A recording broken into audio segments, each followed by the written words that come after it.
naman ni Josh at Ralph, Cyril at Dustin at ang automatically nominated na si Bianca at Shuvi ang mga nominado ngayong linggo. Pero paano nga ba dumating sa ganitong resulta ang proseso ng nominasyon? Panoorin natin. Binibigyan po namin ng 1 point po ang Viver. Para po sa amin, kuya, si Vince is hindi pa rin po ganun nagpapakatotoo until now. May times po na masyado pa rin siyang tahimik and nagpapaka-safe pa rin po siya until now, kuya.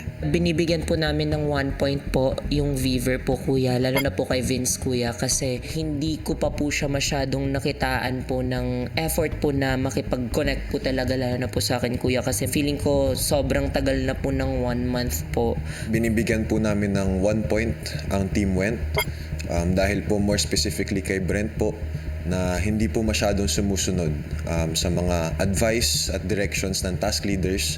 Kaya po bumagal yung pag-abot namin ng points na kailangan namin sa mga letters and sa weekly task po. Kuya, binibigyan po namin ng 1 point ang Went dahil hirap po kami makipag-connect kay Will at dahil feeling po namin hindi pa rin po siya nagpapakatotoo dito sa bahay niyo. Binibigyan po namin ng 1 point ang Team Akla. Specifically po si Ate Klang sa mga actions na ginawa niya during game night. Nag-over siya sa game night. Binibigyan po namin ng 1 puntos ang duo na Akla na nagkaroon po ng parusa kay Shuvi at sa amin po mga housemates. Narinig ko po na question po ni Easy yung parusa pong binigay niyo kay Shuvi at napaisip lang po ako na baka lumala po yun kapag narinig niyo po at maging problema po at madamay po kaming mga housemates na lumala po yung parusang ibibigay ninyo. Binibigyan ko po ng 1 puntos ang Went dahil po si Brent ay nakikitaan po namin na kulang po sa effort na pakisamahan ang housemates. Minsan ako na po personal na lumalapit pero ramdam ko pa rin yung walls niya, kuya.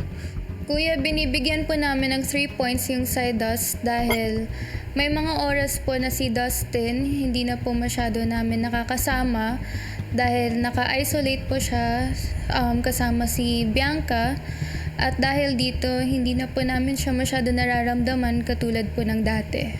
Binibigyan po namin ng 3 points yung Jora kasi po si Josh po di po namin siya masyado nakikitang nagkukusa sa gawaing bahay po.